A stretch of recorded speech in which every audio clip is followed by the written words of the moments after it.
quote them singing, and sometimes he will quote very contemporary composers or Stravinsky, Barres, and of course only people that know that will recognize it, as you recognize McLuhan making the Joyce when he's watching the fitting of the daughter's bride, Clyde. Yeah, watching his daughter get dressed for her wedding. You recognize him quoting literally Joyce, but you got to know Ulysses pretty good to recognize he's showing all this quadrophenia with this type of musical quotes he has, and he's commenting and making a satire.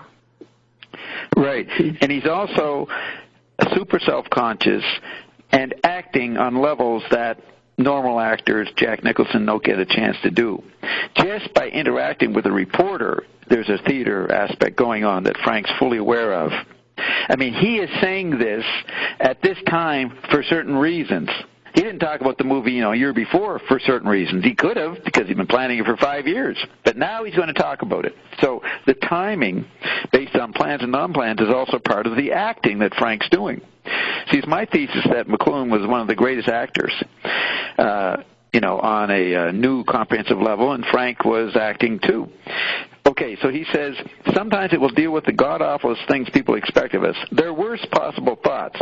But what they think we'll do and what we do are two very different things sometimes. It's very important, he says, sometimes. Then the journalist says, but all this is a sideline to the plot, which is about science fiction. He's not saying it is science fiction, it's about science fiction, which many kids in the 60s are reading. It's a popular form for baby boomers and later kids. So Frank is aware of that. He says, I think in 1968 in a Hit Parade article, that his goal is to, and he hasn't broken up the mothers at that point, is to do a science fiction presentation on Broadway. That's what he's looking for funding for in 1968. Or that's when he's getting a lot of publicity. He has written a major article for Life magazine in June 1968. He presented himself, the mothers, at the Grammys, I think, or the Emmys, one of those musical shows. And he's getting a lot of intrigue by people in the music industry. And he is saying, hey, guys, I don't want to make a musical composition. I want to make a science fiction play for Broadway. And he says it includes aspects of Lenny Bruce, who he said was a huge pimple on the face of America, Lenny Bruce. So he wants to bring in Lenny Bruce somewhere. So here's what he says about. Do you have something to say, or are you just laughing? Oh, I find that very funny. This huge pimple on the face of. Yeah, Lenny Bruce was a big pimple, and Frank wants to be a big pimple too. So Frank says, here's the plot. This guy works for the government. Now, we don't know if that's Uncle Meat yet. Who's this guy? So he goes, this guy works for the government. And one day he commits an atrocity on behalf of his bosses. Then he has to go home and face his family, who have no idea what he's up to because it's all top secret. Now, this can be exactly a description. Sounds like you. Yes, does sound like me. But it sounds exactly like what problems Frank's father would have. How much did Frank's father tell Frank about what he did? What did he do in the 40s and 50s in his jobs? He eventually, I think, quits the government and just becomes a teacher, but he is involved in the government in the early years of Zappa's youth. So is this Frank thinking about living with a guy who works for the CIA, so to speak, or the DIA, and what's it like for his son in that situation? Much like Corbin. Working with his father, who's a lawyer, go between the Teamsters, Jimmy Hoffa, and the Tampa, Florida mafia.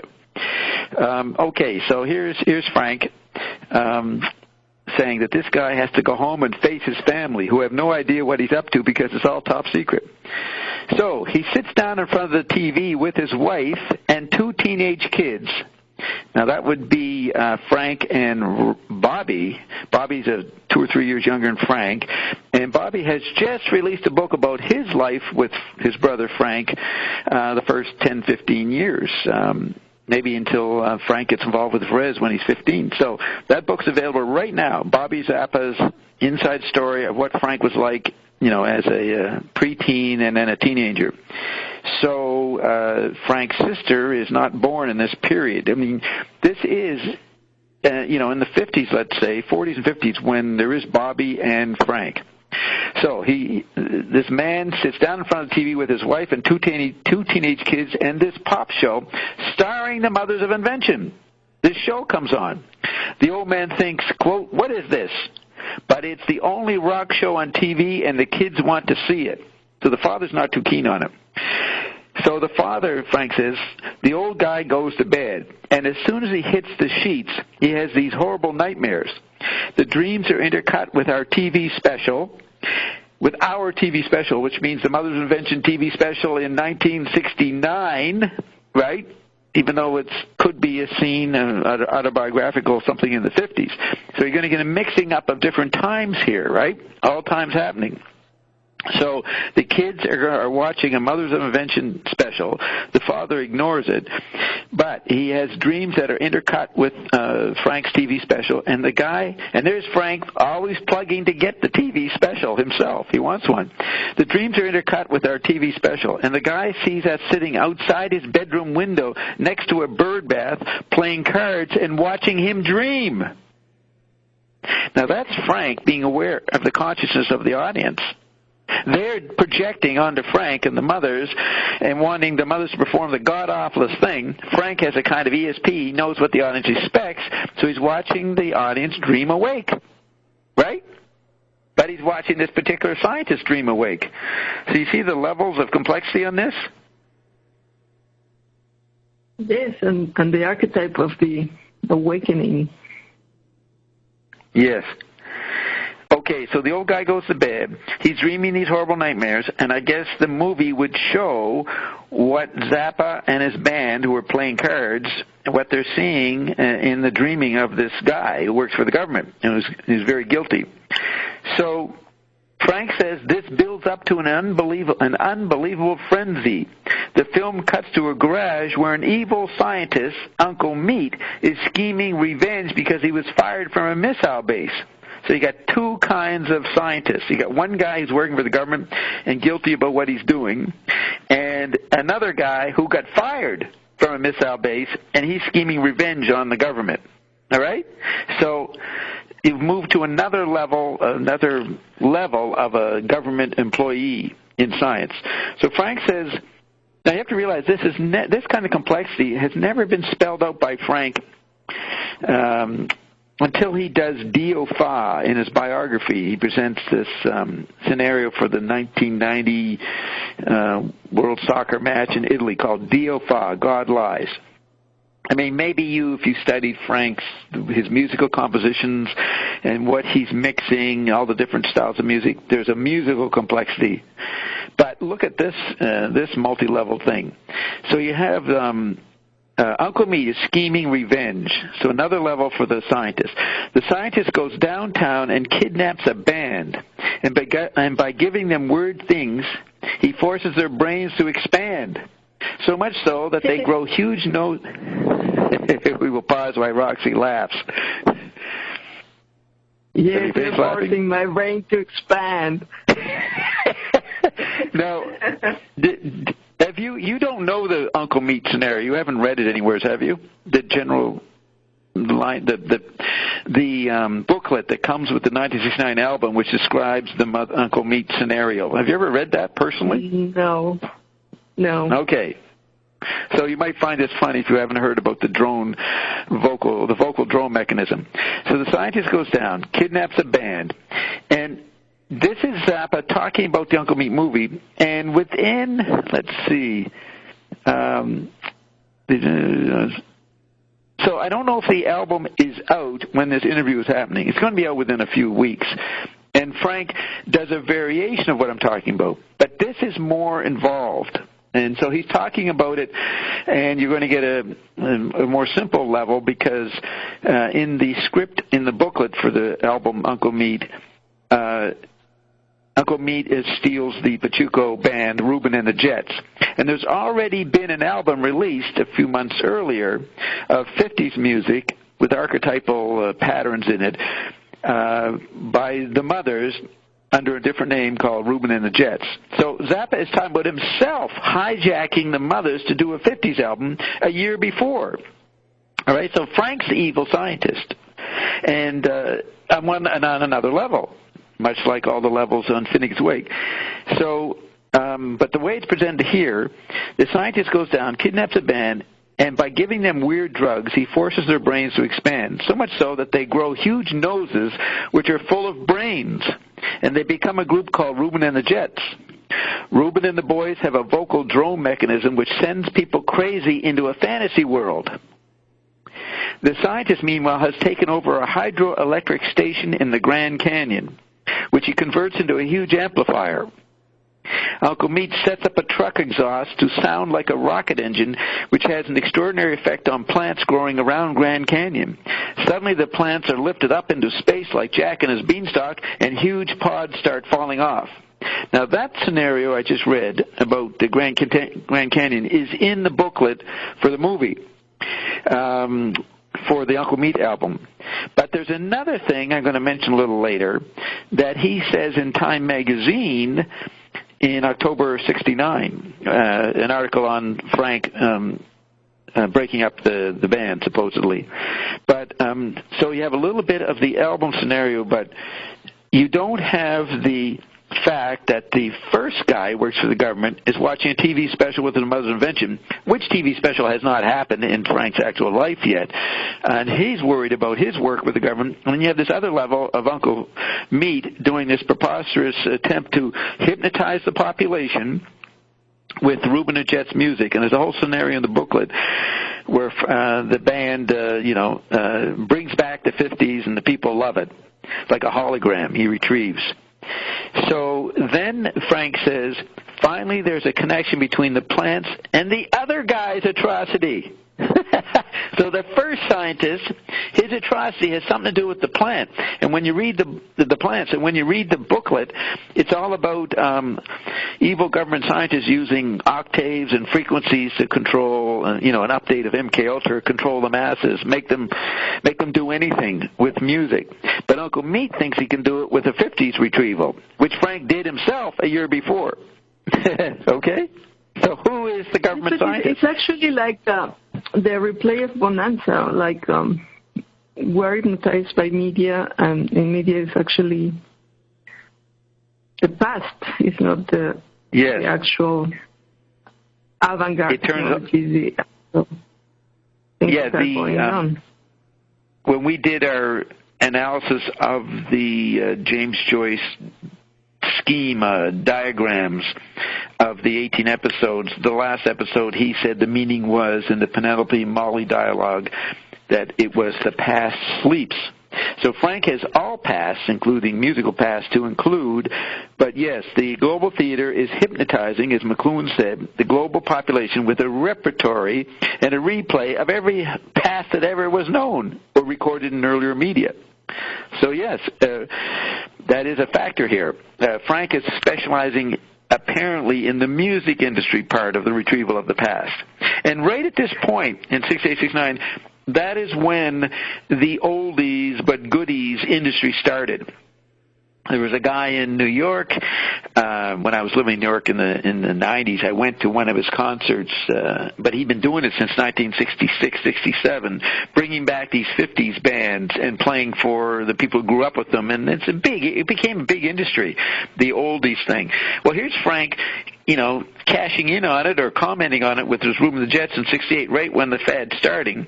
But he's now saying that this is an atrocity and some kind of government manipulation, which you're implying with the fact that they're retrieving past to hypnotize people, right? It's part of the collective MK Ultra. I think that's what you're saying, right? One of the things you're saying. The way we're busy with the replays. Yes, nothing but replays. The ionic, for example, what's coming, but people think they are engaging the latest technology, but the most people engaging something is more obsolete. That is, they think they're in the present, but they're not in the present. And I think one of his fascinations with the studio recording techniques was this capability we have now to alter the replay and the loops and edit everything, not only like sound, but history or whatever is going on and replay it. And that's where Frank is ahead of everybody with his Lumpy Gravy album and his looping of his own work and other cliches, environments. He is being an editor of loopingness. Is there anybody in the classical music world or avant-garde classical music in the 60s, maybe associated with Boulez, who was looping like that? Was Stockhausen doing that?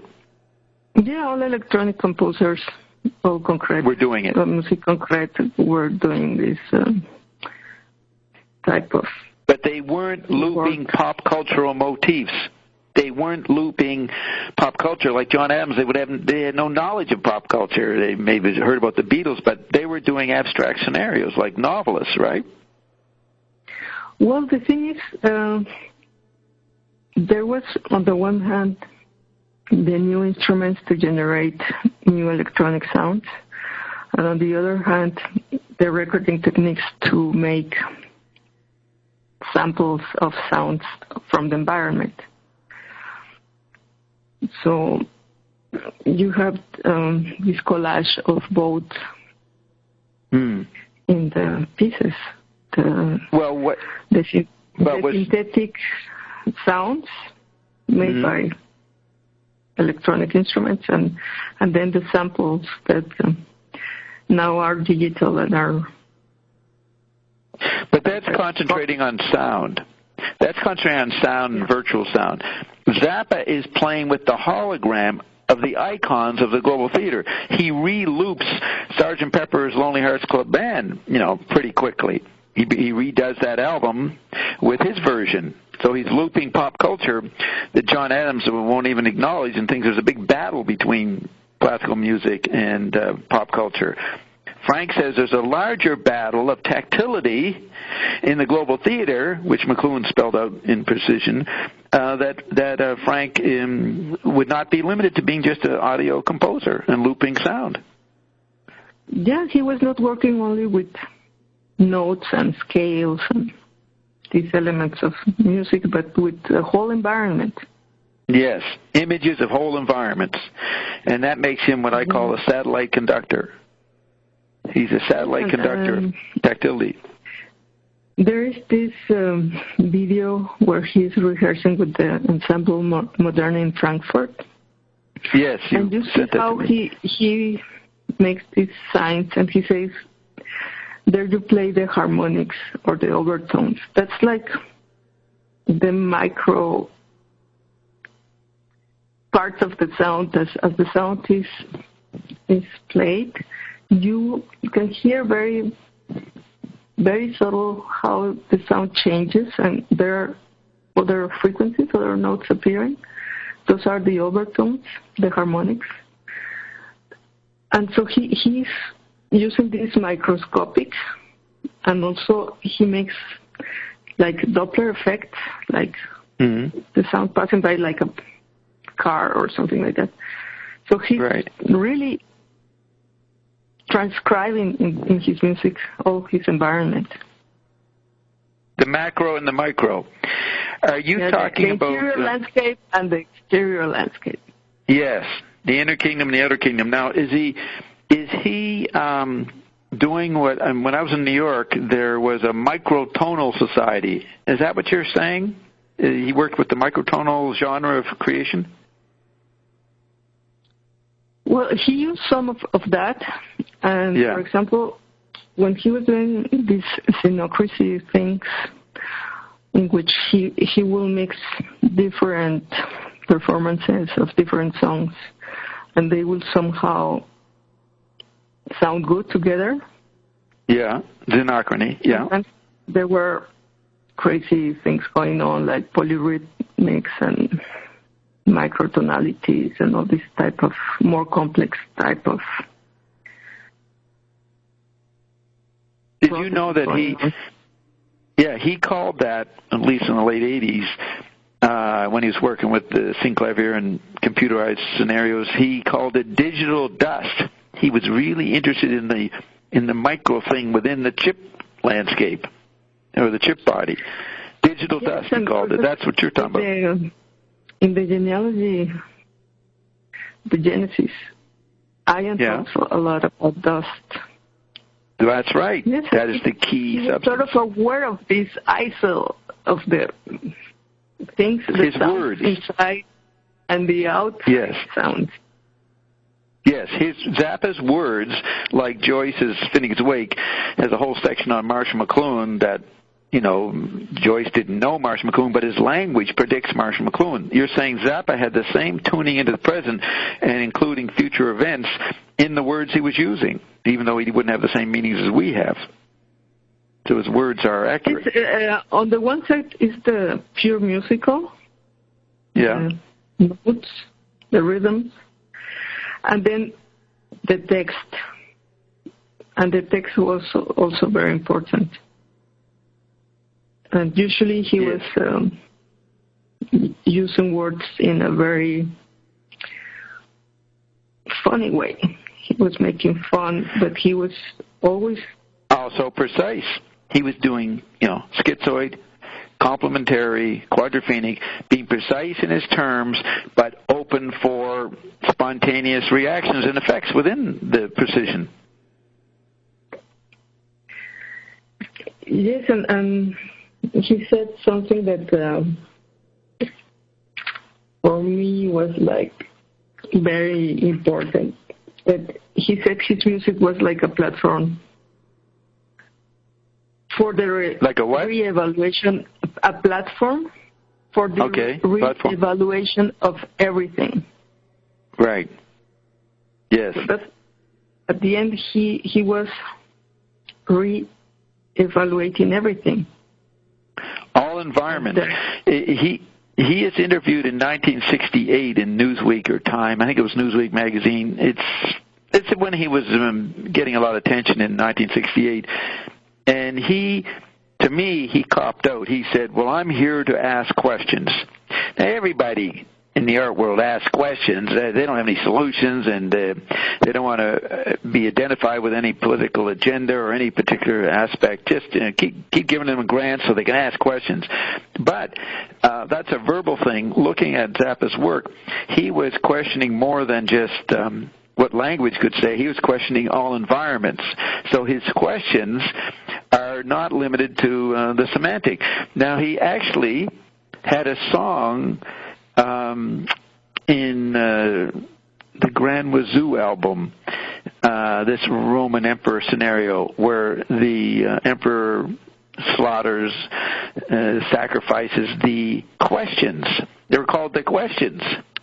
And in the Bob Marshall interview, Zappa says it originally was called Eat That Christian, but he changed it to Eat That Question. So here's Zappa aware that he said, I'm here to provide questions, but very quickly he has to cancel out, like tactility, which erases everything, by saying, no, we're going to eat anybody who asks a question. You see what I'm saying there? The multiple probe going on there? Yes, I mean, he was having fun, but he knew the price sometimes was very high. I should look that up. Of the last. Yes, right, and I could look at it. I won't do it right now, but I'll eventually get to the L.A. Free Press interview in summer of '69 where he says people don't understand how you can seriously do something you don't take serious.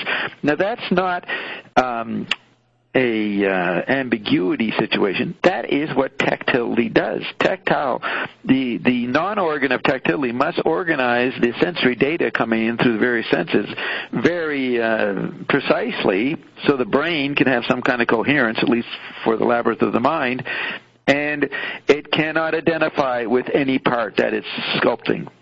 So that's seriously doing something you can't identify with or take serious. So it's a tactile statement. So people may have heard Zappa say these things in some book or critic quoted it, said, "Oh, this is Frank's interesting ambivalent attitude." No, I am fitting it into a science of tactility here. That there's a whole other level that no critic of Frank has ever swallowed. So I know you could say some more, but I want to say a little bit more of the article. It says, so far, the mother... What? Yes, go on. Okay. So far, the mothers have shot 40,000 feet of film, most of it footage of 2 European tours and a 5-month stay in New York. So that would have been the footage at the Garrick Theater in spring and summer of 67. So this is footage like 2 years old. He was in Europe in 67, so he took footage there. So he was always making footage of his work as he was traveling and touring. It says Zappa filmed some of it himself. He's not sure if the usual movie houses will want to handle it, but he's ready to presentation, which he's taking into Warner Brothers 7 Arts executives. Zappa is bringing sections of the film to Toronto to show during the Mother's Rockpile appearance on Sunday, February 23rd. So this is a few days before that. In 1969. In addition to the film, Zappa and his fellow mothers are deeply involved in Bizarre, their own record company. Now, Zappa formed Bizarre the same time that the Beatles formed Apple. And so Frank is... Yes, Apple. And so Frank is able to... he's avant-garde on the American front. If the Beatles are considered avant-garde and making their own company, he's doing it, and he formed 2 companies, Bizarre and Straight at the time. So he says, apart from their own album, they have 2 LPs by new artists schedule. So Zappa says, we've cut an album with a guy called Wildman Fisher, and it's very weird. Fisher's mother had him committed to a mental institution twice because he used to sing without accompaniment at school. By the time he got out the second time, he really was nuts, and the album was all about his mother. The other LP is by Alice Cooper, an all-male group which Zappa says is also very strange, quote, very strange, unquote. Zappa started off and got Alice Cooper going. Zappa has some interesting comments on the Beatles album. That would be... maybe what was it called? Magical Mystery Tour, maybe the White Album. Maybe the White Album and Magical Mystery Tour. And the Rolling Stones LP, which was their Satanic Majesties, I think. And Diana Ross and the Supremes. Now, we know he makes fun of the Diana Ross and the Supremes on Absolutely Free, the album recorded in 66, but this is 3 years later. So he says, I don't like the... Oh, yeah, another thing... A little later in 69, Beefheart gets attention with his album Trope Mass Replica, and he's interviewed in Newsweek magazine, and he says that he made a song, I don't know if he did it with Zappa, but he made a song making fun of the Beatles and the Rolling Stones. So it's called Beatle Bones and Smokin' Stones. So you have here Frank, the patriot, in quotes, dealing with the British invasion. He probably was set up to do that, from 64, 65, as soon as the Beatles were on Ed Sullivan. And then the Stones came over in the Tammy Show. As a matter of fact, in the second Tammy Show, Teenage American Musical International, fantastic movies of pop culture, James Brown and everybody, in 64, 65. In the second one, which I think had a bit of different title, Zappa's in the audience with his big tubular hat, and the director of the movie makes a point of showing Frank. And Frank would have just arrived in L.A. at that point, 65, 66, when they recorded this thing. So Frank is there in the audience spying on the Beatles and the Stones, well, the Stones in particular, and the British invasion. Okay, now this relates to...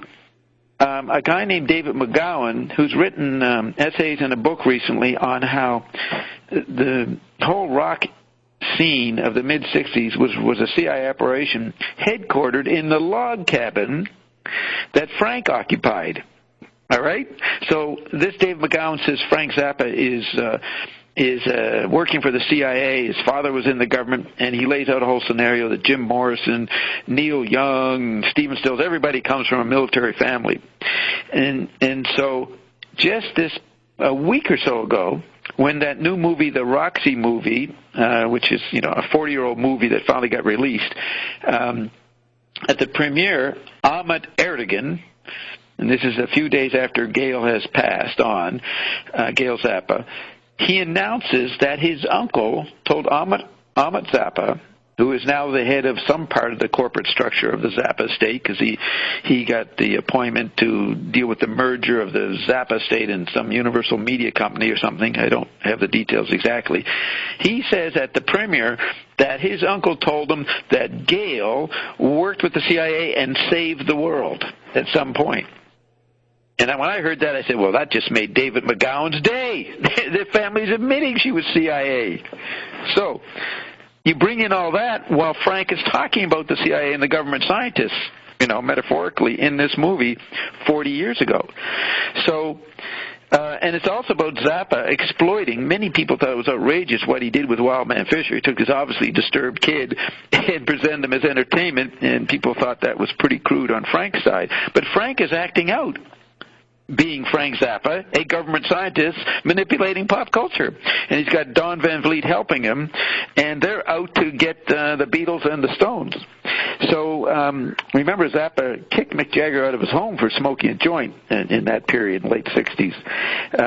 Well, there are these theories that all the whole thing with rock and roll was created to promote drugs, which is a big business. Yes. But one of the things Frank was against was drugs. When everybody was into peace and love and being a hippie and taking drugs, he was against all this mean. Yes. He even said in an interview around that time, in 1969, that he would not vote for Tim Leary, who was the hippie god who was running for governor of California. He would vote for Ronald Reagan rather than Tim Leary. Even though Zappa, a year before or two, maybe in 1967, had done a song about how Ronald Reagan was the CIA agency's political probe. Multi-level going on here. You got to understand that Frank was acting. He was being a character called Frank Zappa, and all that it implied, and all the other things. This is theater. And he often, always tried to get into the theater medium. So anyways, let's see. He's saying, I don't like the Beatles album because it's inferior product. Only one song, Happiness is a Warm Gun, is entertaining. It's more expensive then, but at the same creative level as the Magical Mystery Tour album, which was, I think, a pretty dinky album. Remember, it was a bus tour or something. The Beatles take some local British people on a bus tour in the country or something. So he says, but it's way more expensive. I guess you could look up Happiness is a Worn Gun. I think that's on the White Album, but I'm not an expert on the Beatles. So he's saying it's more entertaining, it's more expensive, but mediocre, like the Magical Mystery Tour. Then he says, and Carolyn's reading Keith Richards' biography right now, and so she's filling me in on some of the details, so it's interesting thinking of Frank in relation to Keith Richard. There is one footage of Keith Richard I've seen. They ask him about Zappa, and he says he passed it on. Now, what the heck did Frank pass on that Keith Richard received or didn't receive? Because in his biography, Keith Richard is very influenced by all the blues guys that Frank was influenced by in the 50s. But Frank went on, as you'll say, right, now it's not here, but in another quote, he doesn't even like B.B. King. At the time, the other bands are promoting B.B. King in the early 70s. But anyways, he and Keith started off at the same point, same approximate age, and same, influenced by African-American music, but Zappa does something differently with it than Keith does. So he says the Stones album is a more successful attempt than the Beatles, but it's not as good as Between the Buttons. That's the best Stones LP. Then he says, Diana Ross and the Supremes? Yeah, well, Diana Ross has to have one of the most artificial smiles I've ever seen in my life. He says, it's really an art. Obviously the results of years of work training the muscles in her face. Do you hear that? Yes, it's true. Jerry Fialka, he quotes the various musicians, Zappa fans. He says, this is Bob Dobbs' greatest statement. He says, Bob Dobbs said to Jerry one day that Frank Zappa, a big part of his project, was a satire on black music, on African-American, the core identity of music and the American culture is what the blacks had contributed, what African-Americans contributed to musical culture and entertainment. Frank is I don't think just as an Italian racist, is out to smear the addiction to the retrieval of black music begun by the Stones. You know what I mean? There is a TV show. He's on the Dinah Shore show around May 1979, and he's on with Peaches and some man and woman black singing group. And he pisses them off the way he talks about music. They get mad at him. He's obviously not a friend of them and whatever they represent. So here he is being quite rude, saying, Diana Ross and the Supremes, well, Diana Ross has to have one of the most artificial smiles I've ever seen in my life. It's really an art. Obviously the results of years of work training the muscles in her face. So that's how the article ends. Now, I'm saying this article is a key to all of Zappa's ideas. I mean, this interview is a key, the way he explains. There's the government scientist, which is a parody of his father. There's himself as a government scientist. And then there's Uncle Meat, the fired government scientist. You got three levels here. And then you got Frank, him as a government scientist, playing with the minds of the young people by messing with Wild Man Fisher. And Alice Cooper. Any thoughts there, Toltec princess? Well, I think he really thought how to make a revolution, how to make the Zapatist revolution. Yes. But for real, how to wake people up and make them change their situations. Like, he was always talking about how the system is a lie, your parents have bad taste, and you have boring lives, and like Ian says. He says exactly what Ian said. Everything we're doing here is to make your fucking boring life more exciting. He was trying to make people somehow react to the environment, to the situation, and change it. Not just not just accept the dull songs they play on the radio.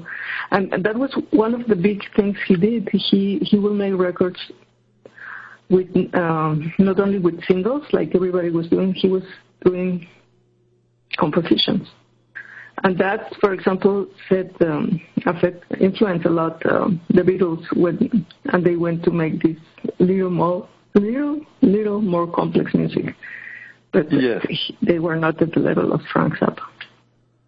Right. They were influenced by pictures of him making lumpy gravy in the early '67. That influenced their plan, or influenced George Martin to make Sgt. Pepper's Lonely Hearts Club Band. Yes, there's a battle. They say just the fact that he will make records with compositions, not singles, not songs. Right. Yes, and Paul McCartney objected to the satire, the parody that we're only in it for the money was to present, a satire on the cover of the design of Sgt. Pepper's Lonely Hearts Club Band. So he was battling it out with the Beatles, and his buddy Don were too, Don Van Vliet. So now, with that sort of big picture, let's go to what Frank says in the first media coverage he gets. Let's see. As he's arrested in March 1965, put in jail for 10 days. His father, working for the CIA, managed to get him out of jail because the father knew a judge or somebody, and the father gets Frank out of this horrible experience. It really affects Frank. He said it was the worst, very bad scene in that jail. dirty, ugly jail for 10 days. So he's been busted at the Cucamonga studio that he had bought from Paul Buff, and he just leaves it and goes to L.A. So he gets to L.A. in the spring of 65. He quickly gets involved with a band, I forget what they were called, the Soul Giants or something, that has Roy Estrada and Jimmy Carl Black and a couple other guys that are in the first band. And Frank joins it, then takes it over, and he starts playing, in the L.A. scene in late 65, mid-65. I have an actual list here. There's this great book called The Poodle Diaries, where somebody by the name of W. Surface, Mr. Surface, first letter W, a guide to the live music of Frank Zappa. And he has an inventory of everything Frank ever did, and the first listing is the early years. Sunday, May 9th, 1965, at the Broadside Club in Pomona, he plays there with, I don't know what the band was called at that point. He says he formed the Mothers on Mother's Day, and that must be 1965, so I don't know if that's Mother's Day. But this is the club that one of our audience members attended and saw Frank. As a 17-year-old, saw Frank play. So they're starting in May 65. That's a month or so after he's gotten out of jail. Then they have the next, and that's in Pomona. Then in October 31st, 1965, he's playing at a club called The Action, but he's in the Los Angeles. So now he's in L.A. And then November 6th, 1965, he plays at the Longshoremen's Hall, San Francisco, up north. So he's starting to move around, and I guess the band's called the Mothers at that point. They were forced by the recording company to add of invention. So, and this is the same time when the Byrds are having a big deal with Dylan, playing their music there in L.A., and the L.A. is where it's at. And you've got Arthur Lee and Love, you got the Doors, all surfing at the same time. And there's Frank and Don Van Vliet with his own band. What were they called? The Captain Beefheart and the Magic Band? I don't know what he was called on the first album. I think maybe it was. And Zappa and Beefheart actually gets on rock and roll TV. He's got such a great song. There's footage of him on YouTube. He's getting a hit before Frank does, at least a local hit. So it says here, and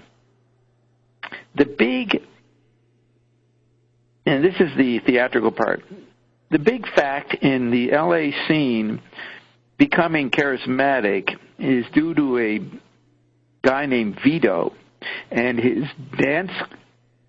dancers. These art students, I think he teaches sculpture classes and this and that, and he goes to the clubs and does this manic, stone dancing for the Byrds, for the Zappa scene, for all the different bands, and I think the Byrds take the Vito and his dancers on tour with them, and people used to come to the clubs to see these people dance, not necessarily listen to the Byrds.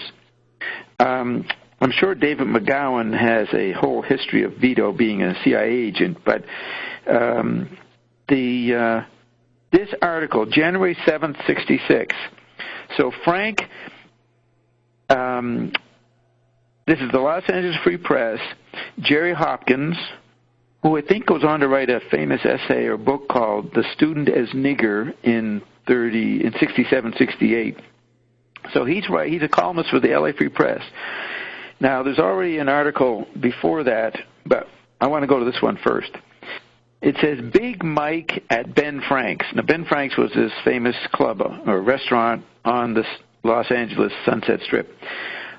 So Jerry says, I walk into Ben Frank's on the Strip. Some people call it Ben Freaks because it's the kind of all-night coffee and Coca-Cola joint. If you want to be inconspicuous, you paint yourself mauve or lavender and wear a bobskin coat and matching boots. Short-haired people not allowed. It is 3:30 a.m., and the first person I see is Vito, a stringy Pancho Villa mustache and long, shaggy, graying hair. That is Vito, surrounded by his wiggy friends. Vito is an ex-merchant seaman from Boston, now conducting sculpture classes in his Hollywood studio. Vito and his wife Sue make the scene nearly every night. Sue goes out first, leaving their baby Godo, G-O-D-O, sort of like waiting for Godot, but G-O-D-O, no T, leaving their baby Godot with Vito. She comes home around midnight, and then Vito goes dancing. He comes to Ben Frank's with some of the kids to lecture when the clubs. They come to Ben Frank's to lecture after the clubs close. Tonight, the subject is nonviolence. He is discussing this. Now, you have to realize this is around the time when the kids are starting to protest the policing of Sunset Strip. And the management and the stores don't like the kids hanging around. So there's a big crisis happening on the Strip. And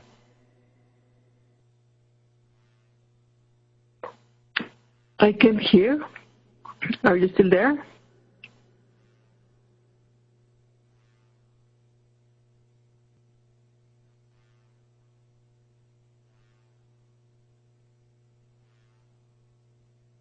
Hey, what happened?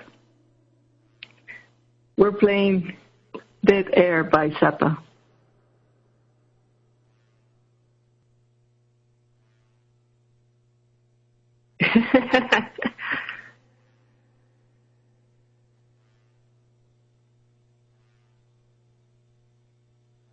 Okay, I don't know what happened to Bob. That was Dead Air, composition made by Frank Zappa. I'm not sure if you can hear me. Hello?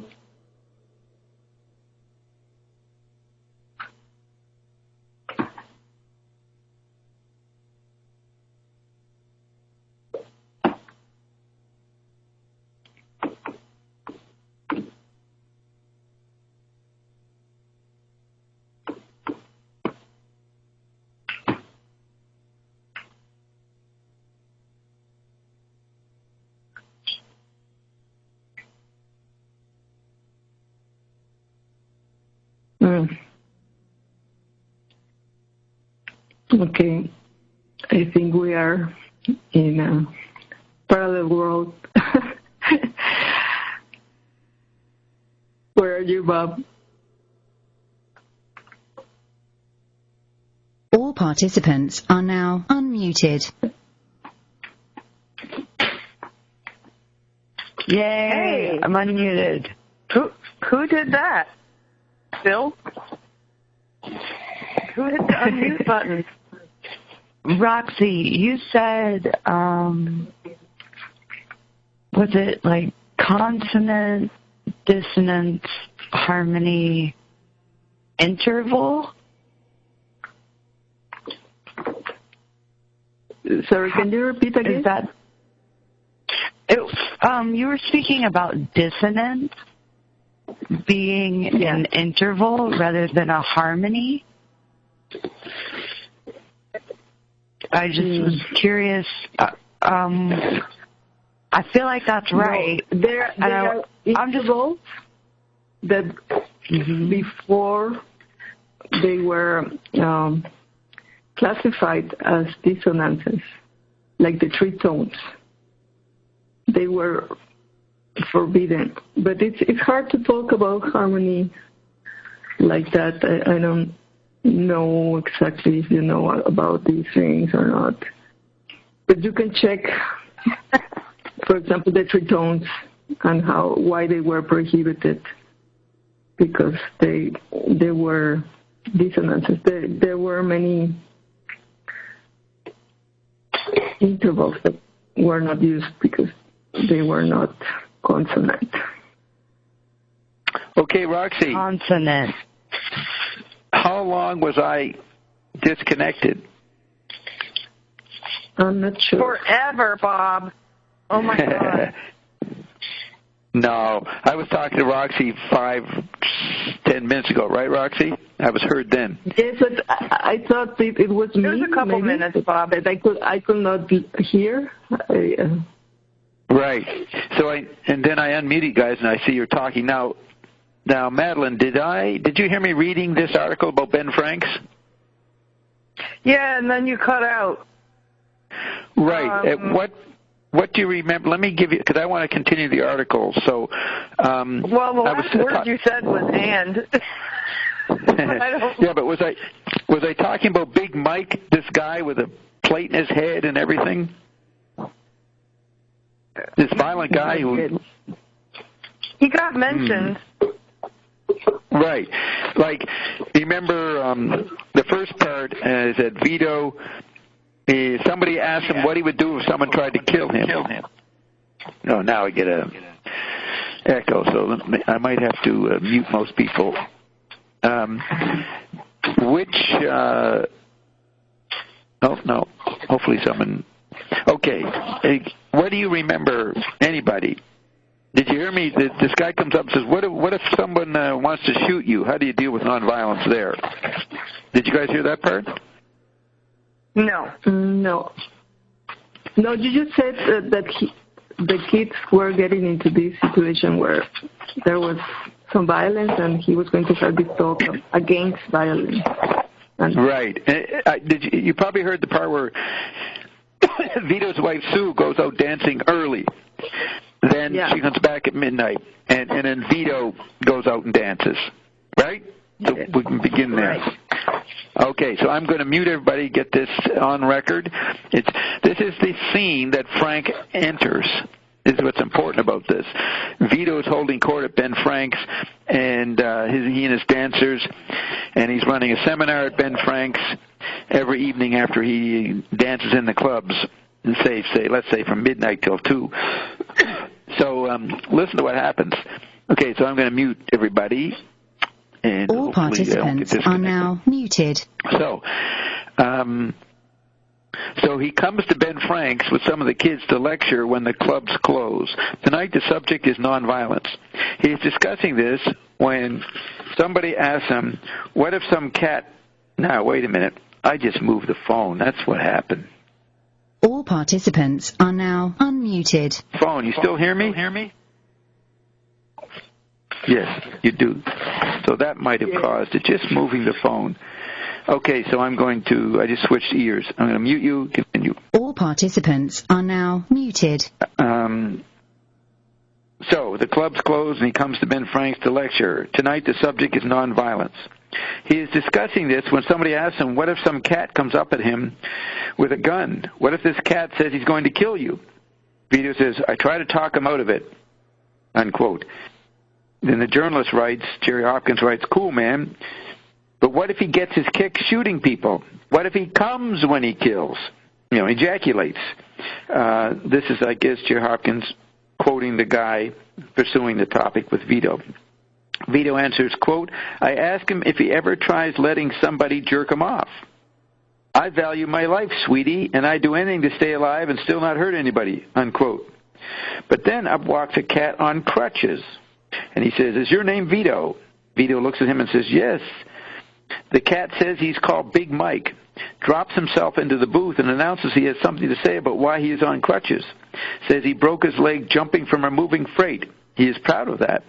He changes the subject. Quote, I spent 2 years in Germany, 8 months of that in Army stockades. I like you, Vito, but most people I do not get along with much, unquote. Big Mike is not making too much sense, jumping from subject to subject, but no one says anything. He's like Corbin. He has more to announce, and everybody, Vito included, is ready to listen. He says, I got to tell you about this time I kill a spick down in Texas. Bam! I hits him on the nose with my hand, unquote. Big Mike makes the point by driving the heel of his palm against the table, shaking up the coffee cups. Quote, man, you hit a guy, the end of his nose hard enough, you drive bone splinters up in his brain. Bam! Unquote. This could be the connection between the nose and extending the brain endings, though that's a tenuous conceptual point, maybe. Maybe Frank read this article, got some ideas. And then another slam on the table by Big Mike as he talks about the nose. Then he says, the spick drops, man. Another dead spick, unquote. Now, I'm going to just check, unmute. All participants are now unmuted. Somebody say yes. Yes. Okay, good. All participants are now muted. A waitress comes to the table and asks if anyone wants anything. One of the birds, or girls, says she wants some apple pie, then changes her mind. The waitress goes away. Big Mike is not finished yet. Quote, I've been in lots of fights, he goes on. Listen to my head, a steel plate, unquote. He makes a fist and slugs himself up near his ear. It makes a noise like two pieces of mahogany coming together. Then he says, I got tubes in my nose, too, unquote. He picks up a table knife by the blade and slams the handle against the bridge of his nose, making another hard and angry sound. The cat grins. Quote, I get that in a fight in Germany, he says. I gouge his eye out first, unquote. Vito and his acolytes are silent. All you can hear is the ice cubes melting in the Coca-Cola glasses. All this time, Vito is nodding his head. He is tolerating this cat. He is grinning, too, like he's really enjoying the cat's company. Then Big Mike says, niggers are no damn good, hitting the cast on his leg. Remember, he's coming on crutches. The cat looks reflective for a moment. Quote, Jews are worse, unquote. Then Jerry Hopkins writes, everybody is silent. We are sipping cold coffee and lighting cigarettes. We are doing this as quietly as we can. We do not want to make waves. At this point, I unmute. All participants are now unmuted. Think this interesting?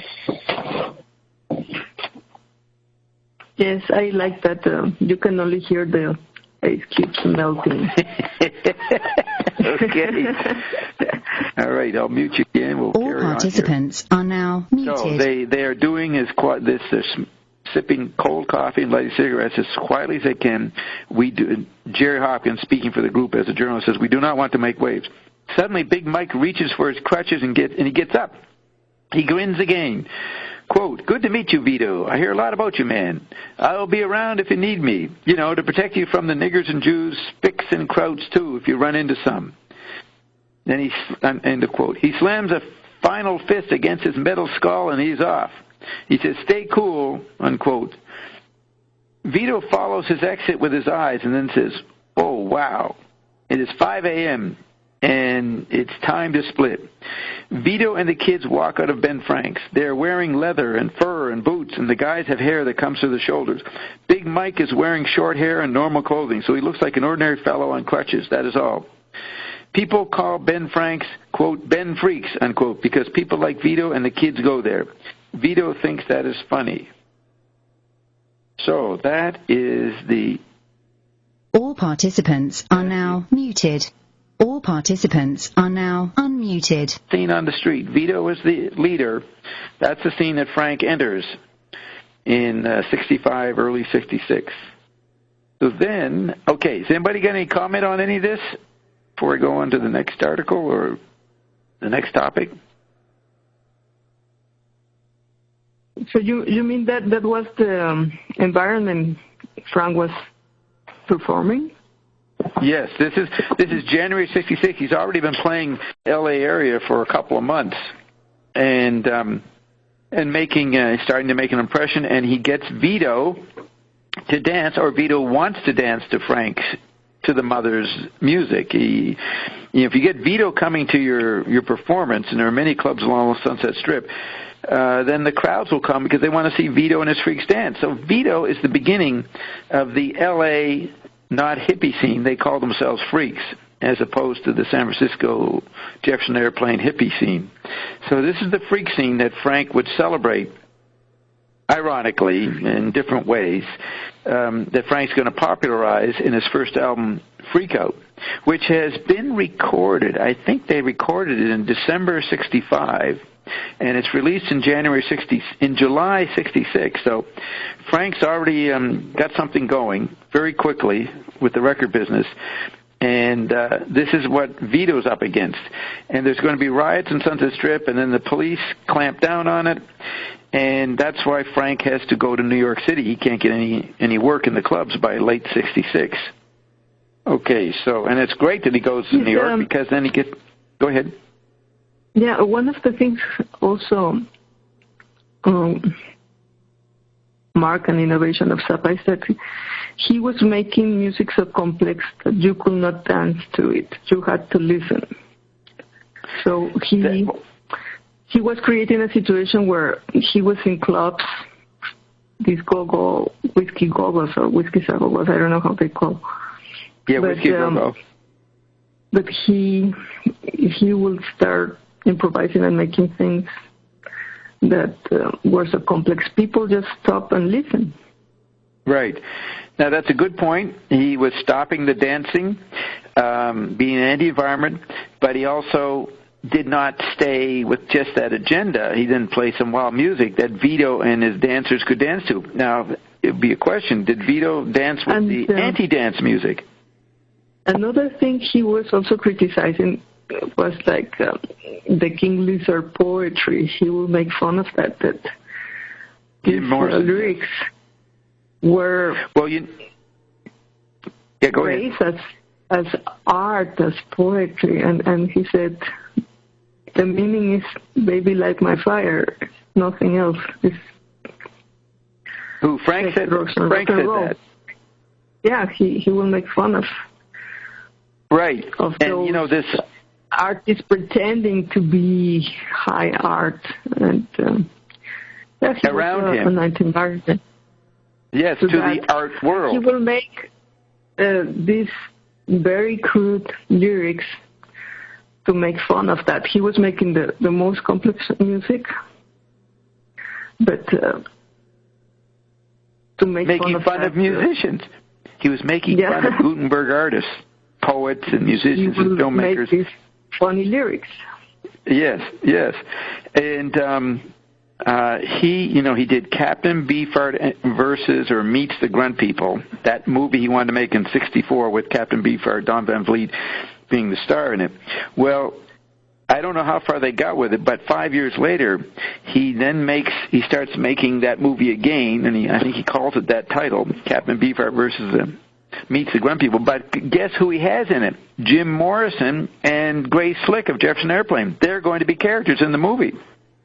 So that's where he's appropriating the San Francisco scene into his Menippean satirical theater. He's working for the CIA, kidnapping the rock and roll stars. That's right. He's very good. He's kidnapping rock and roll stars. And it's interesting to figure out how much Beefheart was in on that level of Frank. I mean, was Frank, when he started his record company, Straight and Bizarre, and got Alice Cooper and Wildman Fisher, and then he brings in Captain Beefheart, Trout Mask Replica. Is he hijacking Beefheart? Now, Beefheart had an ongoing, disagreement, argument with Frank, would be hot and cold toward Frank for many years. He told me when I was talking to Captain Beefheart in the summer of '71 up in Ben Lomond, outside of Palo Alto, where the big redwood trees, what are they called, those giant trees, he said, Frank ain't an artist, Frank's just an engineer. He's just a good engineer. Now, isn't that interesting? Frank was an engineer, multiple levels, and Don just sees him as a acoustic engineer. So it's very interesting to figure out how much Don was he was a real, the new type of hybrid artist. He was an engineer. From the beginning, he learned all the techniques, and he also used the studio as an instrument. Exactly. He had his band, but then he had this other aspect of creating with the recordings. He started that. He started that in 62, 63. That's the stenography, which is very important. Yes. He was putting together different kinds, not just different recordings of different concerts to make stenography. He's putting together different dissonant people, different kinds of people, to see if he could keep the dissonance going. He said he wanted to keep the dissonance going, but unhappily they would sync up and make something palatable, and he objected to that. So he was playing off Wildman Fisher against Beefheart, against Alice Cooper and Sandy, whatever her name was, different members, different musicians. He's playing them off. Yes, and another thing is, he said, in an industrial society, you cannot be like spiritual or an artist, as people may think. You can aspire to these, attain spiritual values or spiritual, like the hippies, just peace and love and all this. He said that's not possible in the situation we are in. Like, he saw that as a total absurd situation, what the hippies were saying and doing. No, exactly, and that is what I have here. One of the articles I prepared for us is his address to the University Composers of America in 1984. And he says exactly what you're saying. Now, how can I quickly find this? I had it here. Just a second. I had it in my little inventory. He will go ahead. demand his band to have a lot of discipline and dedication, because he said the people doing the war and controlling the money, they're really dedicated to that. So yes. They're really into that. So you cannot attain whatever you want to attain to change the environment by taking drugs and being lazy. He thought very good. That's a very good point. Let me read you this. This is anti-environment. The anti-environment was the thing. Exactly. Now here is, I think it's better to read this first. This is Record Mirror magazine, January 17, 1970. Now he's broken up the mothers. He's sort of on his own, and he's doing a few lectures. There's a picture of him in that period in a classroom, maybe in some school he went into and talked. So he's being he's talking about what it was like to be in the music industry and maybe exposing it. So he says, this article says, does the underground scene, in the quotes, underground scene is in quotes, does the underground scene in pop music really mean anything right now? Was it just a title tag, a hook to apply to one section of the business? Now, this is after the Mansons have murdered everybody, or murdered a lot of people in L.A. and caused incredible paranoia in August 69. And L.A. changes, and so the hippie-free zone is frozen. And so a few months later, this article saying, one man who does understand the underground is Frank Zappa, and he's been talking again. He addressed the first International Music Industry Conference and said, I guess this is a direct quote. Frank said, a lot of the underground acts don't care about making a hit record. They're interested in artistic expression. The underground sounds are raw, but the industry should remember that the music sounds that way because of the environment the kids live in. There's McLuhan S. He's saying the environment makes this new kind of music.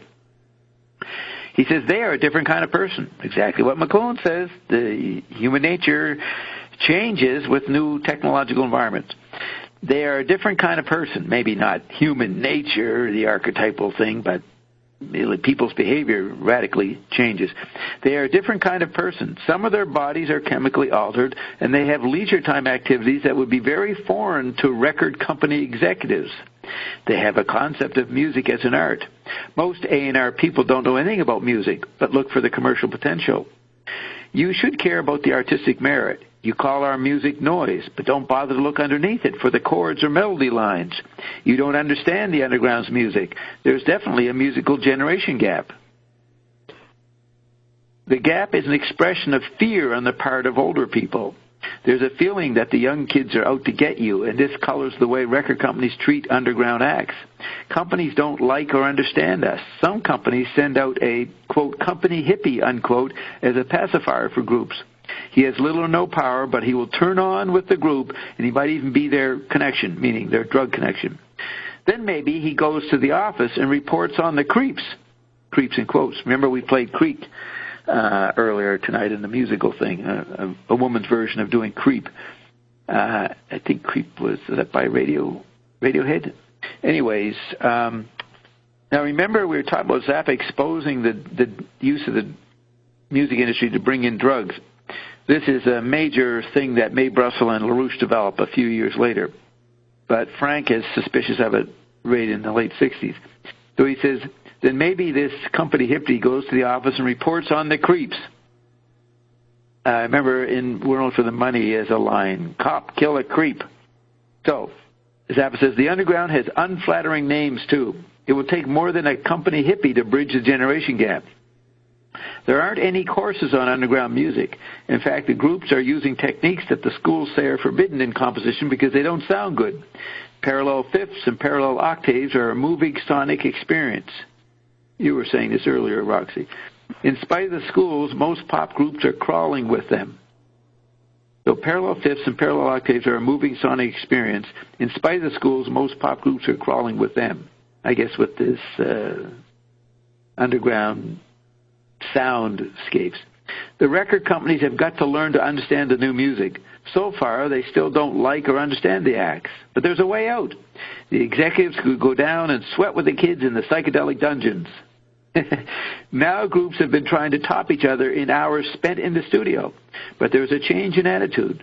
There will be live recordings again with fewer overdubs and getting away from the track-by-track concept, which is what Frank learned, 7 years before with the advanced studio in Cucamonga that Paul Buff owned and that Frank learned in. So he's saying there will be live recordings again with fewer overdubs and getting away from the track-by-track concept.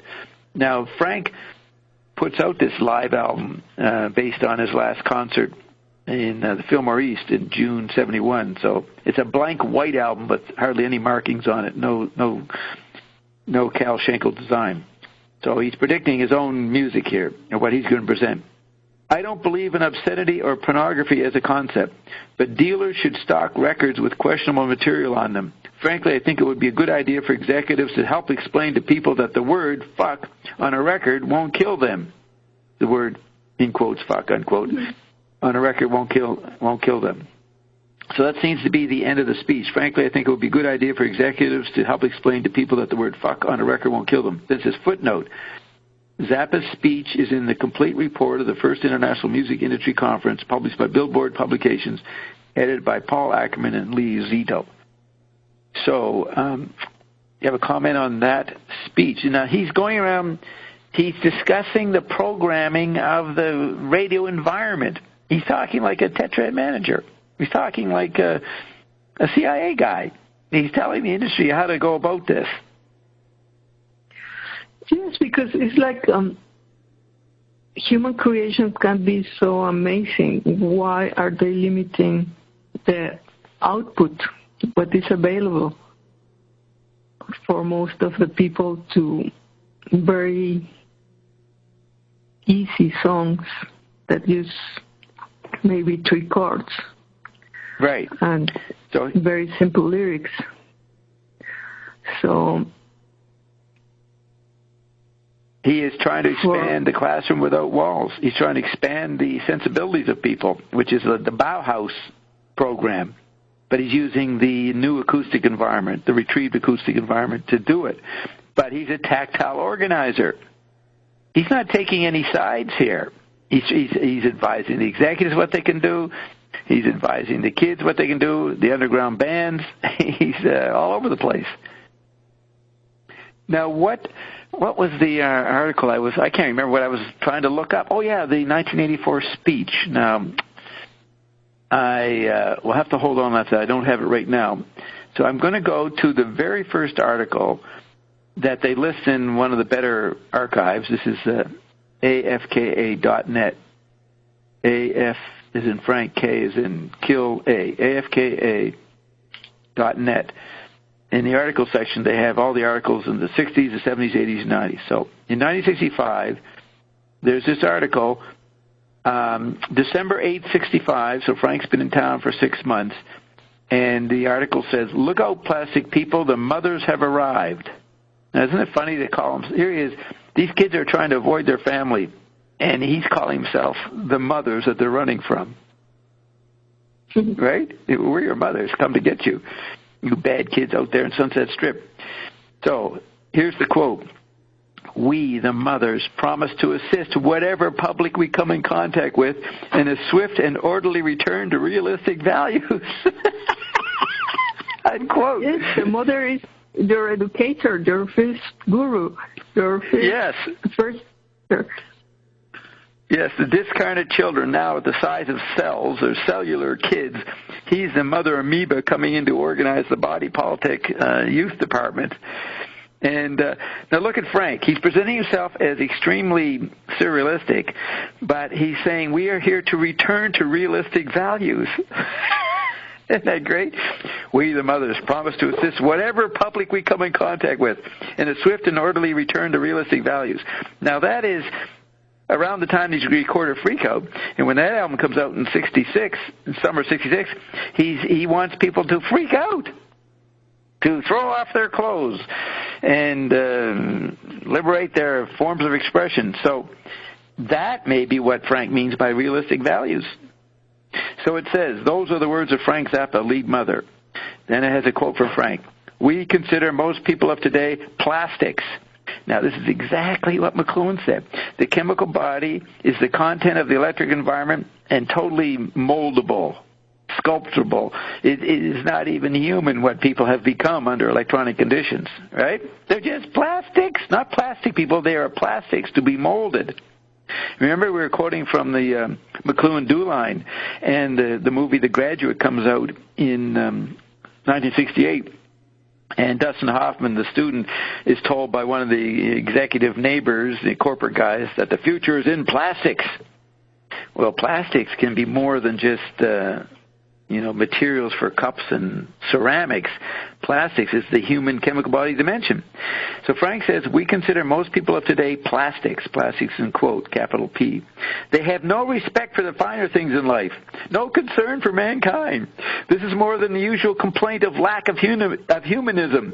This is more than the usual complaint of lack of humanism. These people have no soul, unquote. Now, here's a guy who's trying to make it in the clubs a little bit to make a living, and they're starving at this point, really starving, he and his band. But he's not going to compromise. So this article says, the mothers consider themselves, am I still there, Roxy? You yes. Still hear me? Yes, yes. I have to check. Yes. The mothers consider themselves a group of singing social workers, exercising free speech through music. They have found that through music they can speak more freely to reach more people. They're not even going, now this is me, they're not even musicians. They're just using music to do some other agenda, right? They found that through music they can speak more freely to reach more people. Major. Well, he often talk about the youth having this energy that they have somehow to canalize and canalize? What's that word? Yeah, like channelize? Channelize? Channel. Right? Yes. He's trying to help the restless energy youth people have in a more constructive situation, which includes freaking out. It's all for freaking out. And also, like, to revolt against the repression and the hypocrisy, the mediocrity. Yeah, mediocrity. Ways that are imposed on most of the people. The boring lives, the boring jobs. Well, they're not even people anymore. He's taking McLuhan's point. They don't even have souls anymore. This is extreme. This is science fiction talk that Frank is embedding. He's seeing a science fiction scenario. He told me once that I mentioned that McLuhan said the word makes the market. He said, well, I read a science fiction book where they just had to know one word, one or two words, and they were acceptable in the society. That's all you had to do, just one or two words. That is what it triggered in his mind when I mentioned that the word makes the market, McLuhan's concept. But there's another point here. So okay, this is December 65. Tim Leary is only just starting. Let's see, what else is going on? You have the free speech movement, you got the Civil Rights Movement, Civil Rights Act, I think, comes in 65. But basically, Tim Leary is going to be the next figure. And Frank is already running his own revolution. And, Frank shows up on Crossfire in the late 80s on with Pat Buchanan and these guys arguing with the neoconservatives, and they say, well, your sexual revolution. Now, people back then said, what sex? Frank started the sexual revolution? Like, they wouldn't associate Frank with that. But he actually was doing this stuff in 65, 66 before the apparent sexual revolution. He later talks about the early 70s suck power. He's not for black power or flower power. He wants suck power. He thinks that the groupies should go out and date the older establishment, the older guys in politics and the record industry and Hollywood, just executives, and blow them. And because they're all neurotically handicapped on a sexual basis, says Frank, about the old guys, and the old guys are ruining society because they're sexually frustrated, so he says the young girls should go out and blow them all. So that was called suck power. But he's doing variations of this. We just read something in another interview. Remember, he said the executives who should go hang out in the psychedelic dungeons and enjoy the different kind of leisure activities that the kids are engaging in. So here's Frank actually leading a sexual revolution. And later in 69, he criticizes Playboy magazine as doing the sexual revolution all wrong. That's why I put Frank under the big word sex in my tiny note chart. He and McLuhan are part of the sexual turmoil, which is just the chemical body becoming an art form or plaything as we live in the discarnate electrified environment. Okay. I'm sorry to interrupt. Yes. Go ahead. Knives. How did you get in, Knives? Wait a minute, Knives. How did you get in? Didn't I mute everybody? I don't know. I've just been drifting in and out of sleep listening to you guys. His frequency has to be here tonight. Okay, very good. Very good. Go ahead. What are you saying? I noticed that during the 80s, Zappa was very stiff and almost like a pouty teenager during his interviews. He tended to in a kind of a way, blow the interview especially when he was debating with others. Yes. Yes. I didn't notice that in the 70s, the 60s, and in the 90s he looks like he was really relaxed. Was there a reason why he was acting that way in the 80s? Yeah, you have to go through, a detailed understanding of what he was doing in the early 80s, what he was doing in the middle 80s, and what was happening in the later 80s. And he was getting pretty poor in the early 80s. Warner Brothers had screwed him. He was suing Warner Brothers. There was a lot of uptight scenarios for him. That's why his wife had to start the mail order business. So he was not a happy camper in the industry in the early 80s. But then he found a new role when he went to Congress in September 85 and complained about the new rock censorship attempt by those housewives or politicians' wives. And he had a new role of going around debating with everybody. But he had his normal superiority complex, and he said, these people have such stupid reasoning for why they want to censor things. He would even say, you people, if you don't like rock music and bad lyrics, why don't you increase the school budgets and teach courses in jazz and classical music and other stuff in the schools, which are cutting the budgets up. So he hated interacting with the conservatives, the neoconservatives. So they made him pissed off, and he even, on one of the crossfires, refused to debate. And I think he said he never was asked back after that one. But, yeah, there was a lot of things bugging Frank. He also knew about what had caused AIDS based on a neighbor who realized that he had helped make the AIDS thing. So Frank was dealing with a lot of heavy information, and that's when I came into I was a friend of Frank's, and I sort of tuned him into alternative sources of information. Partly the information I gave him in 79 was about the scam to bring in the moral majority under Jerry Falwell. And that was done by the Pentagon, and I've done talks about that before. And he knew about that in 79, 80, and he was interviewed and complaining about what Reagan was going to bring in, so he was prophetic. But he really, what was I saying? Oh, yeah, so I introduced him to Mae Brussel and people like that, and then that gave him information to feel more confident. And going into this enemy territory and arguing with everybody. Remember, he cut his hair for it, too. So Frank was he basically said Americans under Reagan turned into cowards. The whole population were cowards, is what he said. And he felt he was the only guy, standing up for some realistic values. so to speak, which would be comprehensive quadraphenic perceptions. So yes, Frank was uptight and on needles and pins, you say, on the edge of his seat. And you would be young. You noticed this when you were young, or you noticed it now when you went back and looked at him? I'm not even 40 yet, so I was a real young guy back in the 80s. So I didn't think that. Right. So you were. Go ahead. Are you blipping out? You're blipping out, maybe, or I'm hearing it wrong. Okay. The point is that this is your assessment of Frank in retrospect, from the perspective of now, seeing the video of him in the 80s. Correct. Yeah. Well, it's an accurate perception.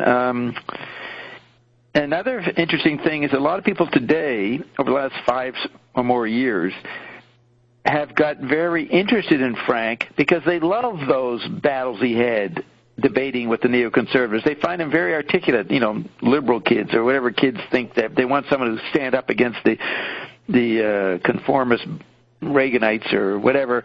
They really, now there's an example, Roxy, of Frank using a different medium to get attention as an artist or as an engineer. He has this whole backlog of YouTube interviews from TV shows that brings a whole new generation of admiring him. You know what I mean? They don't even know he's a musician. Well, I think it's in a way similar to you, like what he was saying as a person was as important as what he was playing as a musician. Yes, that's right. He will not separate his ideas from his music. For him, it was one thing. He was a cultural. He was a balanced Che Guevara, a balanced Ralph Reed. Whatever faction, whatever political angle you want to say as your own hero, Frank includes all those. He was a one-man army, as McLuhan said about Wyndham Lewis. And this is not what the Zappa biographers really get to. This is what we're hoping to explain, a new way of interpreting Frank. And when I did a long dialogue with Tommy Mars, and when I told him, well, I see that you worked for Frank, and Frank was a general in a terrorist group. He said, that's it, exactly. That's what it was like. I was working for this, radical general, and we were a commando corps. And yes, but to make the music he was making, people may not be aware of the work is needed. Yes. To do these changes of rhythm, these very complex melodies, to memorize all that and then play in sync with all other musicians. They really had to play 8 hours all week. That's right. He had to invest a lot of money just to make that possible. Before any concert, he said he was investing a lot of money just to keep the musicians in this type of discipline. They needed really to practice a lot and to create those compositions, to make those 2-hour show. Yeah, just like the Al-Qaeda or whoever. They have to train out in the desert for months and years to learn how to blow up things. And Frank was doing it on a multi-level situation. But, yeah, they would spend like 4 to 6 months rehearsing 8 hours a day before they went on their tour. Yes, and then they had to pay attention when they were in the concert because he will conduct and he will make signs that he wanted this effect or that noise or this or that. Depending on how the audience was reacting, that would be the plans and non-plans. Yeah, they had to respond to the moment that as Frank was picking up how the audience was reacting to what he had already been playing. That's right. Now, way more. You knew Zappa personally, right? Yes. Okay. Did you know Wyndham Lewis? I met him as a young man in the 30s. My father was a friend of Wyndham Lewis and all these characters because he was a curious aristocratic butler, and he was almost assigned to look into James Joyce and Wyndham Lewis. So I met these guys through my father. Well, as a kid, beg your pardon, I just want to say, as a kid, I had no clue of what I was interacting with, but every one of them I got a psychic experience from. They trigger something. You can read my diaries, and you'll see I remember what each one triggered in me. But, yeah, go ahead.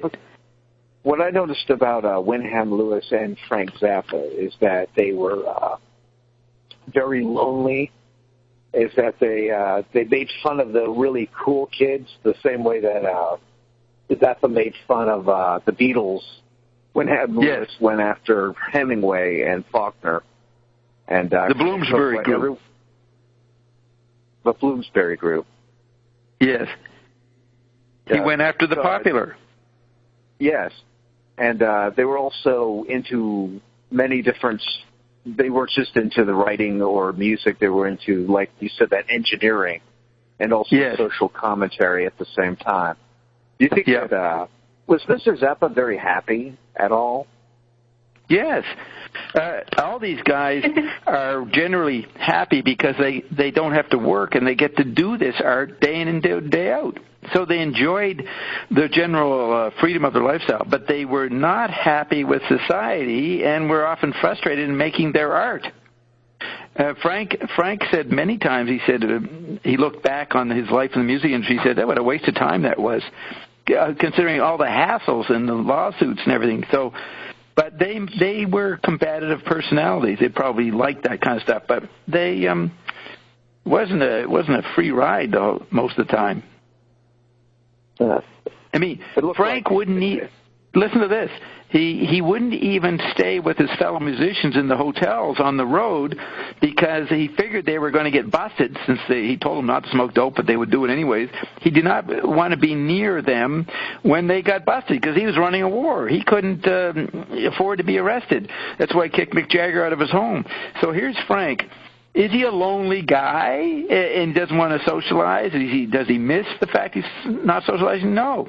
He's practical. He's on a serious mission. The artists at that level, they have this compulsion.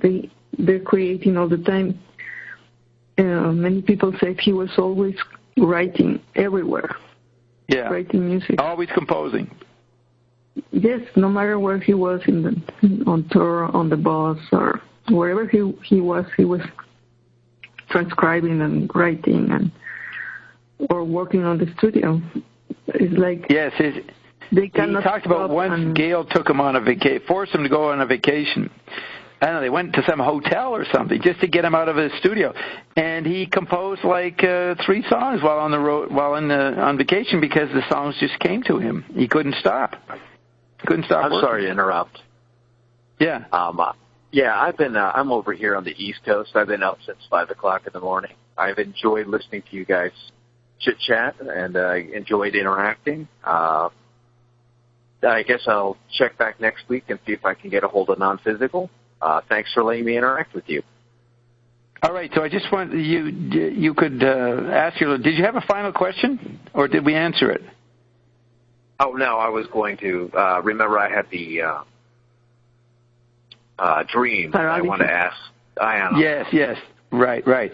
Okay, so your knives. So this will be recorded and presented as an archive somewhere. It's probably on ianandbob.com, so you can hear all the more we're going to say. But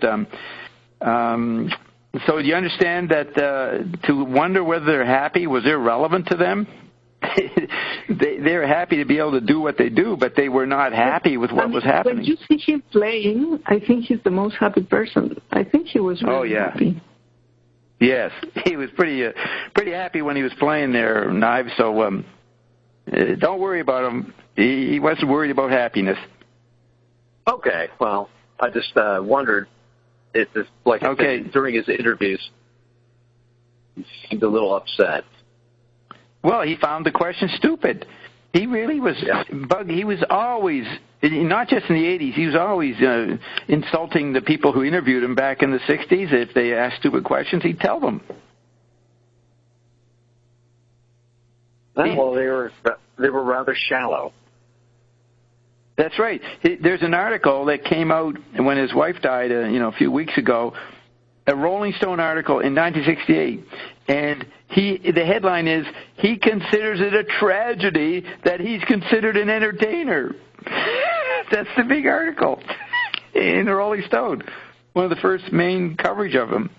Considered a tragedy that he goes on about how stupid people are. They don't have a clue of what he's doing, which was ironic because he was doing a revolution and he didn't want to be totally figured out. They already banned him from the radio. Already by then? Oh, yes. He was banned by the late 60s. He used to complain that the new FM stations wouldn't play him. He was banned by 1966, probably. Well, he started doing stuff like, ain't no way to delay that trouble coming every day, so I'm pretty sure that radio stations didn't watch that. That's right. That's the Watts song, Watts Ride song. So that's 1960. That's on the first album. 1966, so yes, they didn't want what he was saying. Well, I guess you could take that as a compliment then. He did. He considered it a compliment. He said that meant he was doing a good job. All right. Well, it's good to talk to you again, and it's nice to meet you, Roxy. Yeah. I bark a lot. And I will be barking more. Yes. Okay, well. Roxy's in the Menippean tradition of Zappa. Menippean, that's a certain kind of satire. No, I'm more... Bucket of water over the head. Okay, thanks, Knives. We better not continue, Roxy. We have to get back to work here. Now, You know how we got in? I had not muted anybody. There's two anonymouses here. Let's just see. Does anybody Does anybody want to say anything? Maybe Bert's here. Bert. Bert. Have you been hearing much, Bert? How long have you been here? I've been here for like 15 minutes, but I was listening before, an hour before. Pretty good stuff, eh? It's awesome. Awesome. He was very disciplined. He's very the guy before we're just talking about was Wyndham Lewis and Frank Zappa. Lonely. No, those guys were on a different level, doing so many different types of discipline that they just sort of levitated above the normal crowd, and a lot of people would probably, especially Zappa, would assume that he was an angry guy, but the dude he was above everybody music-wise. Music-wise. That's right. And, I hung out with him. The guy was funny. He's happy. He's having a great time all the time. Good discussion. Yeah. It's like me. Am I an angry guy? Yeah. No. I'm here claiming to take over the world because I'm pissed off. Yeah, but I'm not angry. You could sound angry if the person has a little bit of anger in them, but you're just pointing the facts and what you see, and they may be saying, "Oh, he's the angry man," but I mean, Frank was just like me. You know what? One thing I saw when Bob came visit, he's really on duty 24 hours a general every day. Star. Yeah. And you can faint, but he goes on point. I go on point. Stay on point. That's right. You can faint. You can drop off, come back 7 days later, but Bob's been on duty during the next 7 days. Listen, and they, I don't know, maybe they're non-physical, that is feeding them vortex. Yeah. I don't know, but they have a incredible energy. Yeah, it's exactly, they say to be free, you have to be responsible. Well, those are two categories, but they come together and blur, and a guy like Zappa is totally free and responsible at the same time, and you can't categorize it. You can't, divide it. He's got dividing it would be using your eyeball and your mental concepts, but these guys are including the non-physical, which just can be the other sensory parts of themselves. Yeah, that's it. That's and I think he was really having fun. Just listen to the lyrics. I mean, Yeah. Hey, what's new in Baltimore? Them performing, it's so much fun. All the nonsense, all these things they're doing, they're laughing. Well, yeah, to be able to play like Frank Zappa and do what he did in public with the band must have been the happiest experience a human being had, at the time he was alive. Yes. Wouldn't you like to play guitar like that? Yes. Yeah.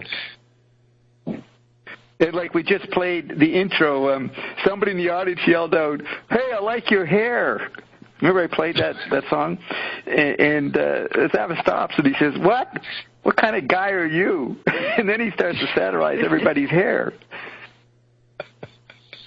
But it's because somebody yelled it out. "I like your hair." It was the beginning of what Rush Limbaugh would call the feminization of the American male. These damn fucking dumb males start getting into metrosexuality and worrying about how they looked, which is a natural product of the global theater when you bring in the McClune, but Frank wasn't going to tolerate it very much. Not that he was a macho guy. Listen, one thing about Frank, when you're with him, he's a very soft, gentle person, but he could look real tough on stage. Yeah, go ahead. He was in charge. No, he was in charge. But one thing that you could see with his music, or you look at the YouTubes, is that he rehearsed. There was a reason why they rehearsed, because they could do improv, because those guys were so well tuned and drilled all the rehearsal time that he could just say a song or do something and they could improv, and they would adapt to whatever he did. And it was it's like a well-oiled machine when you listen to all of it. Well, you know how he did it. You had to make a solo. Like, okay, go. Yeah. Yeah. Yeah. But, Bert, he did that with hand signals, right? Yeah. Yeah, you know that. That's where I get the title of my play in 76, Hand Signals for the Blind. Wow, you got it from him. Yeah, his idea of what he was sculpting acoustic space, stuff you couldn't see, with hand signals. So I came up with the idea, hand signals for the blind. Beefheart got mad at me when I jammed with him in Ben Lomond in 71, and he says, "Don't look at me while you're playing." See, I was visually biased. I didn't know how to play music, but I thought I'd sort of look at them, see what they were doing, and sort of sync up my rhythms with them. I was not making my own soundscape, which is what you have to do. Well, you have to listen, too, and be following the signals. So they did look at his signals, but it was a kind of ESP. Yeah. Like he said, forcing his will on unsuspecting air molecules with the help of unsuspecting musicians. Yeah, this is really great. Roxy's been doing her homework the last few days, Bert, preparing for this, man. She's got a whole bunch of Zappa information ready to be blurted out. Yeah. I tried to go online last night, look at the mother of all... No, just a minute, Roxy. What are you saying, Bert? I tried to go... I read a year ago the mother of all interviews, and I tried to go online last night to read, and they're not available. Does that mean my interview with Bob Marshall? The mother of all interviews, the 1 and 2. The guy, what is it? I forgot the guy, but it's the mother of all interviews that Zappa did with this guy back in the, I believe. But it's not available online now. Really? For some reason. Yeah. I'll check the archives here of the different sites. What were you going to say, Roxy? Yeah, like one of the things I see in you both is that you don't let anything limit you.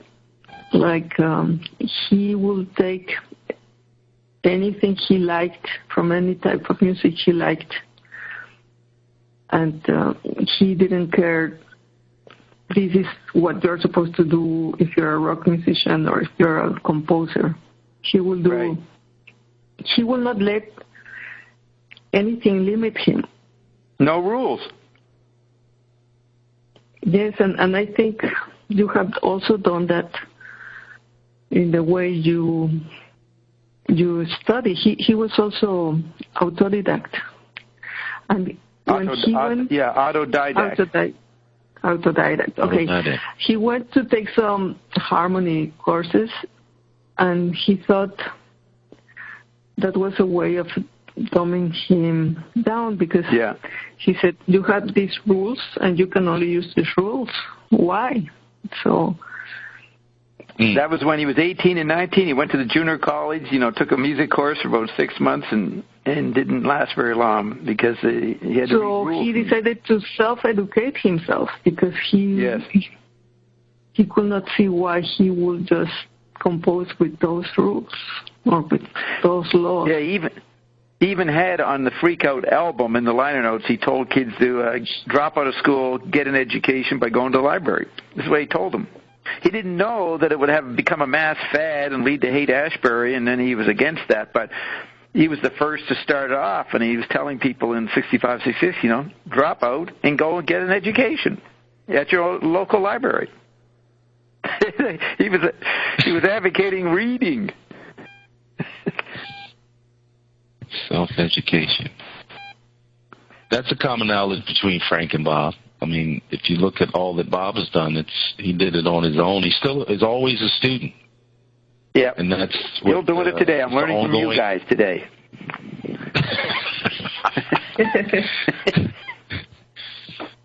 I'm learning a lot from Roxy tonight. No, but I think we should also have more fun because lately there have been these incidents that I think are really pathetic. But we're here to share, and this is supposed to be fun. Yeah, you don't criticize the way people are. If someone comes on this way or that way, I tend not to judge them. But if they're not contributing technically, then they get spanked, Corbin's okay. His style of talking is okay, but he'll ramble too much. And then, okay, we're trying to pay attention to you, Corbin. What's your point? And then he doesn't have a point. Sort of entertaining for a little while. But anyways, but I'm not going to criticize Corbin for anything about him, what he brings to it. I don't care if he's haughty, if he's quiet, whatever. If they'll speak, that's all they have to do. No matter how they speak. There are subjects that may be very interesting for one person because that's your life, like music or art are very important for me, and I think I may have something to say or to share, but that's it. We're just here having fun. Yeah, we're maybe around people. Yeah, Bert. Did I miss something that Roxana saying something going on earlier tonight, or is there something been in the air for over weeks? I picked that for over months. I'm psychic. Oh, okay. Okay. But yes, sometimes we play together, sometimes you do the solo, and that's the thing. We have to listen to each other and compose, and jam. Yes. Improvise. Yeah, and nice people call in and understand that. Yeah, people have personalities and temperaments, and they filter things. So you're not going to like instinctively some people, and you're going to like other people instinctively. That's your bias, and you have to hold back. If you don't like the way someone's being, don't project on it. You have to tolerate it for a little while, for a few minutes, Yeah. And so I think that I'm a genius at tolerating people that piss me off or aggravate me, but yes, you are.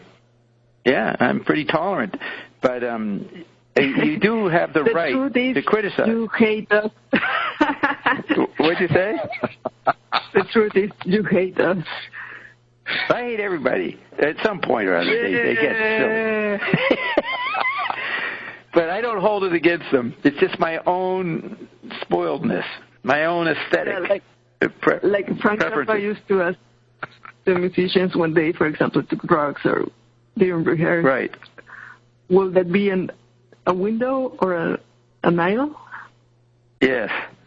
Yeah, in the airplane. Ticket back home. So, yeah. Is it going to be a window? It's being too sensitive. Everybody's sensitive and to different things, and they like other things. So I try to recognize my own bias and other people's bias, but that allows me to criticize people just as they can criticize me. You know, you notice that I enjoy being criticized.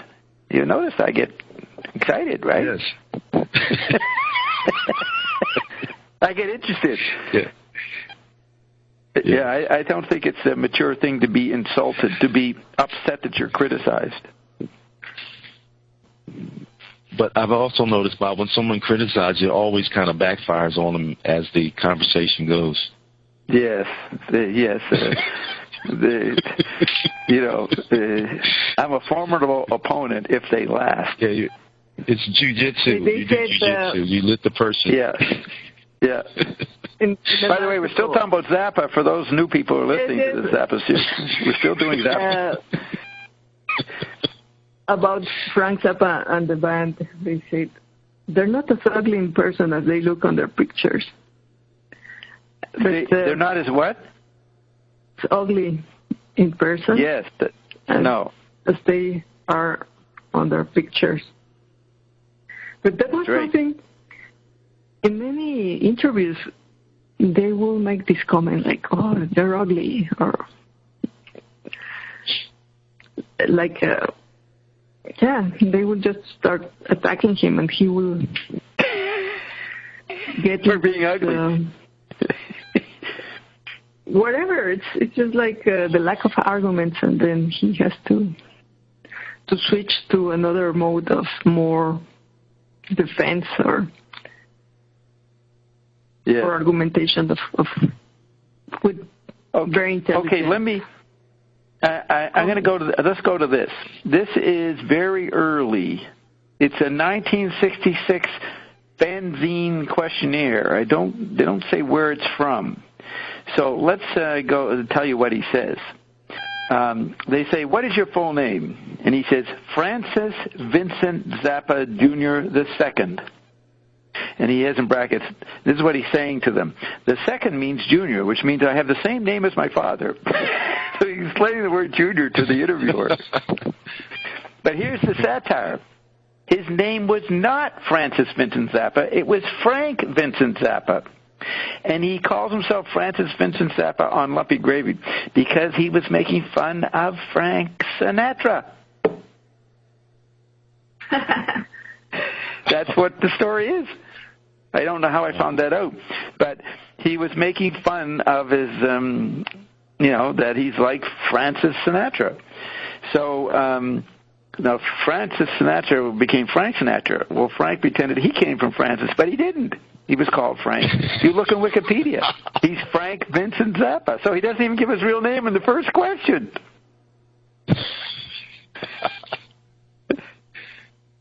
And then he says, they go, where and when were you born? December 21st, 1940, on Baltimore, Maryland. I don't know if that's a misprint, in Baltimore, Maryland. Remember, 20 years later, he does a song, What's New? Hey, what's new in Baltimore? Then, and then they made a statue for him in Baltimore a few years ago. Then they go, how tall are you? What do you weigh? What is your coloring? He says 6 foot tall and 135 pounds. Dove gray complexion, jet black hair, jet brown eyes, jet pink gums.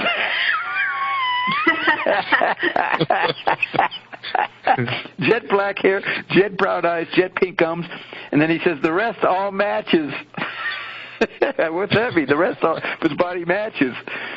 But this is a guy who's a sheikh of our revolution, and this is the kind of questions he must answer when he first enters into the teen market, right? Yes, so those questions are in these rock magazines, like, what's your favorite color? What's your favorite dish? Yes. And he's making... That's what... This isn't like an alien. He's like an alien that lands, and people start saying, what's your favorite color? Where were you born? So listen to this. Do you have brothers and sisters? Yes.